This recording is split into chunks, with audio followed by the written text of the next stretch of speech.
Unrivaled Nation, I hope you're having a good summer. I just came back from a 2-week hiatus, and during that time, yes, it was good to recharge, but I was also spent a bit of the time looking for new ideas. I actually called out to my subscribers one new company that I started buying, but during this time, yes, I was resting a little bit. I was also leveraging AI by using the tool Flash. I'm one of the co-founders. You can see the link below. It's free to use. It actually calls out weekly ideas. That's a premium feature, however, but the research and the reports are completely free, and it's looking for potentially market-beating stocks. And one of the stocks it called out in just the last few weeks is Zeta, talking about how it's a founder-led, that gets my interest, and it's a marketing technology disruptor. And what got Flash's attention, see the link below once again, is because it has a high-quality score, and we'll talk about what potentially makes this a higher quality business, in this video, as well as potentially compelling upside. And so we'll talk about these dynamics in this video. If this is your first time tuning in, my name is Daniel. You're watching Unrivaled Investing. The first half of this video is sort of an overview, very high level of Zeta. The second half is walking through how I take Zeta and consider running it through my unrivaled investment checklist. And truthfully, that checklist removes 95% plus of the companies out there. And so it's a very high hurdle rate. So when I find something that gets pretty interesting, I want to dig deeper. When I look at Zeta, I would say it mostly passes, but there are some issues that give me pause. And we'll talk about that towards the very end of this video. So let's go through it right now. As always, if you enjoy educational investment content, I do appreciate you hitting that thumbs up, hit that subscribe button. So as we look at Zeta, not only did it get AI's interest with Flash, but it also has the interest of the insiders, because you saw several $1 million worth of insider buying at higher prices, might I add, closer to $19 a share at the end of last year. So that is kind of interesting, seeing that the stock's now around $14. When you look at the company, it was founded originally in 2007, but then it relaunched in 2019. So that suggests that they were wandering in the desert for a few years, didn't really have product market fit. And when you're looking at it, you have David Steinberg, he's one of the founders, and John Sculley. This is previously one of the CEOs of Apple.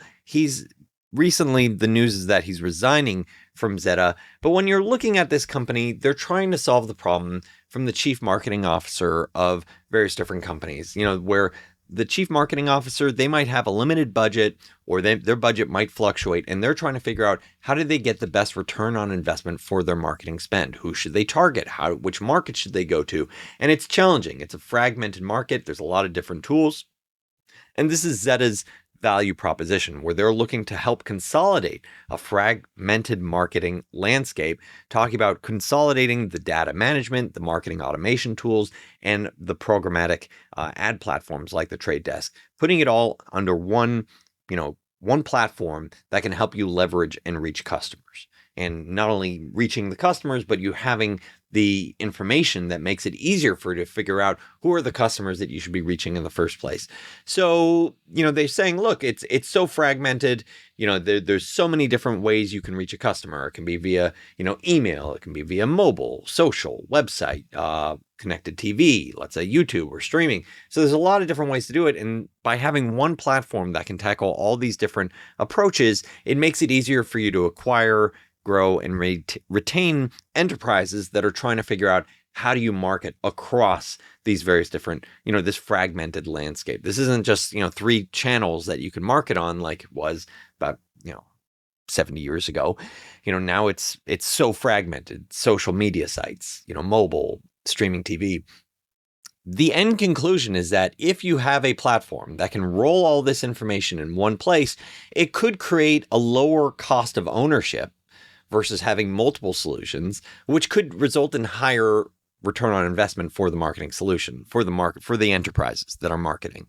And so this claim of lower total cost of ownership and higher return on investment, that should translate into revenue. You should see it in the figures, and arguably you are. They talk about 13 straight quarters of 20% plus revenue growth.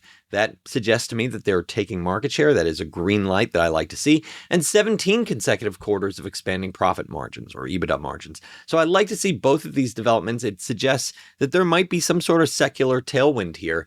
And when they talk about how they're serving 44% of the Fortune 100, many of which are the top players, 2 out of the 3 largest airlines, for example, or 11 of the 17 largest consumer and retail companies, it does suggest that they've figured out how to, get into these mega companies, the Fortune 100, and say, look, we know you have these $1 billion, or $100 million marketing budgets. How can we help you get the best return on your spend?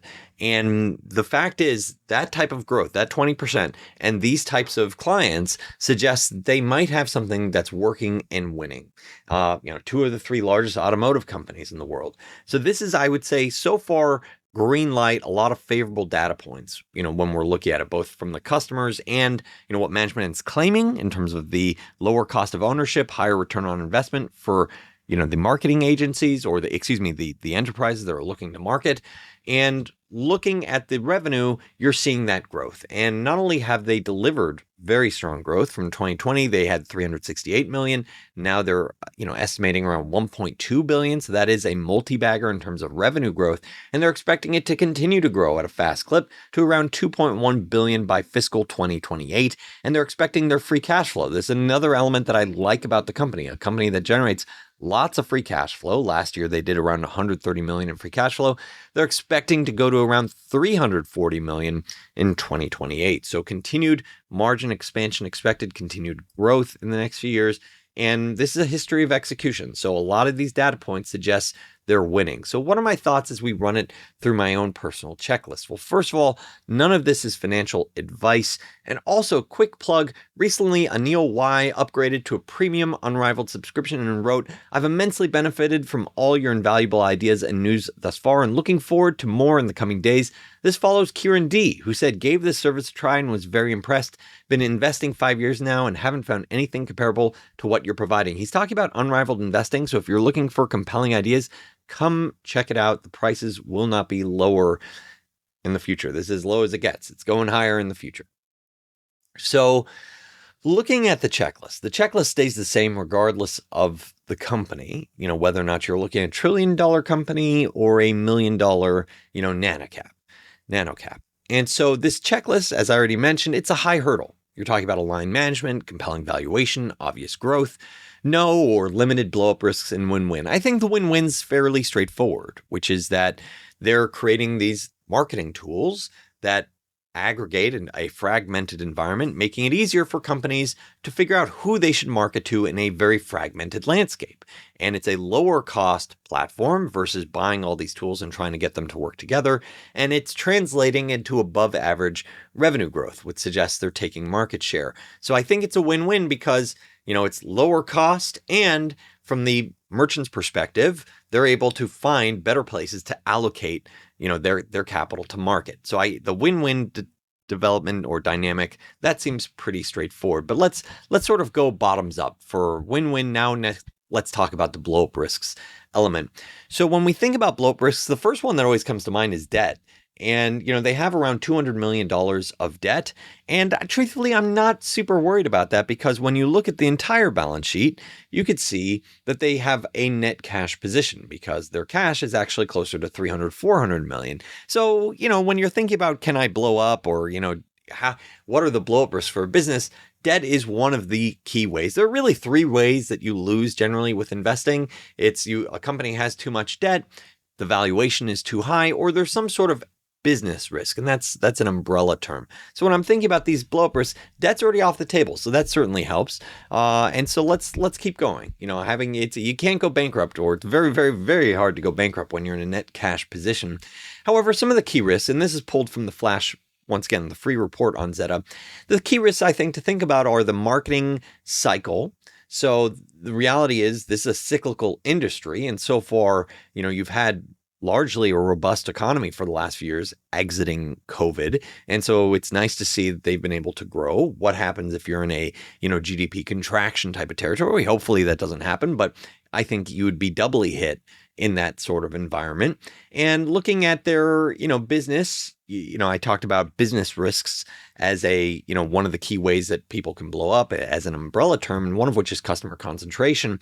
And they have around, let's say, 160, customers that represent the vast majority of their revenue. So that is it's no single customer represents, I believe, more than 10%. So that is good. But when you do have around 160 customers that make up all your business, it is easier to see churn pick up one quarter if, let's say, just a handful of them decide they want to work with someone else. So that is something to monitor. So far, that's not the case because their super scaled customers continue to grow at a reasonable clip. So it's currently, previously it was around 130, now it's around 160. Either way, it's sub 200 that represent the vast majority of this business. So it is worthwhile to think about. And you also have the integration issues of, could Facebook or Google or various different platforms, change the permissions that make it harder for Zeta to collect information or to market and provide these solutions for their customers. That said, I do think when I'm looking at this from a obvious growth perspective, yes, they're tapping into a sizable market, tens of billions of dollars for marketing technology, and expect it to keep growing at a teens rate. So I view this as obvious growth potential. And not only, does it have a significant market opportunity, but Zeta is marked as the clear leader. So lots of competition. And this is from Forrester, I believe. Forrester calls out all these different players that, they're competing with, but Zeta is considered not only a strong performer, but a leader, and far away, the best performer when you're looking at it. And their revenue growth of around 35% does suggest that they're winning market share. And so that's another green light that I like to see when I'm thinking about Zeta. Now, what about that valuation? So, the valuation has come in a bit. Previously was around $9 billion. Now it's around $3 billion, just roughly in the past year. And thinking about their guidance in terms of their free cash flow, it does trade around 25 times management's estimate for free cash flow for this year. And if you think that they can deliver their $340 million by 2028 and get a 20 times multiple, well, that could get you to roughly 100% upside from the current market cap of around $3 billion plus. So I wouldn't say that's deeply deep. I wouldn't say this is deep value. I'd say it smells reasonable. I mean, another way to think about it, very sort of high level, is that if you have a company at 25 times free cash flow, that's equivalent of a 4% yield to you as a shareholder, 1 divided by 25. So a 4% yield of cash that can go to you each year. So if you have 4% yield plus the fundamentals, what's the fundamental rate of growth that you expect in the years ahead? This gets a little tricky because you need to think about it not only on the reported figure, 35% growth. Oh my goodness. You need to look at it on actually a diluted per share basis. And that gets a little bit trickier. And we'll talk about that in just a second, because when you're looking at the dilution, they historically have a lot of dilution. And they do make a point saying, look, we expect, yes, we've had significant dilution. We expect it to, effectively moderate significantly to mid to low single digits in the years ahead. But the reality is during the first quarter, was their diluted share count was up 25% year over year. And yes, some of it was from issuing more stock, and they were issuing stock around $23, $24 per share. So relative to a $14 share price, that was a good issuance, but there's several elements there, which is why did you need to issue that 5% offering? When you have that level of dilution, it does make you think that management doesn't treat their stock like treasure. And I'd prefer a management team that does, that says, hey, this is a sacred item. We're not going to increase the supply dramatically. So when you're thinking about that, holy moly, this company's growing so fast, this 35% growth, reality is you need to focus on the diluted per share growth. And that's actually closer to like 9% in the first quarter because of how much dilution there was. So that is something that should temper investors. So going back to think about that valuation, that 4% free cash flow yield plus the fundamental growth that you get, maybe that's, 10% a year per share. Maybe it's lower if you have a, tougher macro environment. So ballpark talking about around 15% annualized returns before any change in valuation. So this seems like very reasonable. I wouldn't say it's like deep value. I would say it's intriguing. It's not something that gets me where I go, okay, I need to sit down. I need to take off. I need to stop my vacation and just focus on this. So let's now get to management alignment. And you have David Steinberg, founder. I generally really like founder-led businesses. And he has a stake that's worth around 370 million because it's around 26 million shares. He controls the company, over 50% of the voting power because of his Class B shares that he owns. And, one of the things that I look for is not only do you have skin in the game, not only, is this, a founder-led, because founders are more likely to be the missionaries that are saying, I have a missionary zeal to drive this business to be much bigger in the future. They're less likely to be the mercenaries that are, hey, let's do a quick buck this quarter. That might mean lower margins today for bigger opportunity in the future. So that's part of the reason why I like founders. But I also like, and this is one of the key aspects that can be lost with alignment, is that I also like to find situations where management has proven themselves and they not only have a entrepreneurial spirit, but they've proven themselves with creating a lot of value for shareholders. It's important to me to say, hey, you have a history of creating value for others, for people that partner with you. And this is the part, arguably, that gives me the most pause when I'm thinking about Zeta, which is, yes, there does seem to be a lot of money on the line that suggests alignment, but looking at his background, so this is David Steinberg, who's running the business, founder. His previous background included founding Sterling Cellular. This was, he found in the basement of his, I believe, of his home, used a parental loan, so got some money from his folks, leveraging credit cards. So he went all in on this. Sounds like you don't want to burn your parents too often. And so within the first year, what is this business doing? It's selling cellular phones. Within the first year, this is in the 90s, it generated 1.3 million in sales. By the late 90s, generated 22 million in sales and 12 retail locations. Doesn't talk about profitability or anything like that. But then he talks about breaking up Sterling Cellular. There's no real indication that this was a home run for anybody. Maybe he made some profit for himself. Maybe he made a few bucks. It's unclear what the margins were for this type of business. I would imagine it's fairly low. So he sold off the retail chain and telemarketing operations of Sterling Cellular and founded Infonic, which is leveraging the internet to sell new phones. And it generated over 300 million in revenue and became a fast-growing company. And yet, by 2007, he resigned from Infonic. This is the sort of the evolution of Sterling, Infonic. He resigned because the company had to file for bankruptcy.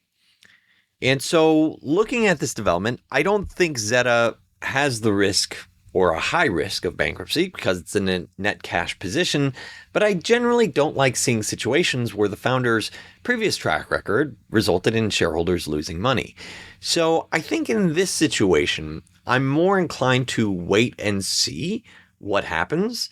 And if you have a company that's truly riding a multi-decade tailwind of years of growth potential, multi-decade, then there will be opportunities along that road to say, hey, I can buy in at a fair or even low valuation. So I'm still in the wait and see. Perhaps I'm being too conservative. I'd love to hear your thoughts, in the comments below, because frankly, I think there are other fast-growing businesses with less share dilution, with similar management alignment, but arguably a better history of creating shareholder value at, similar valuations that I think you can find. So I hope this video has been helpful for you, and thanks so much for watching Unrivaled Investing.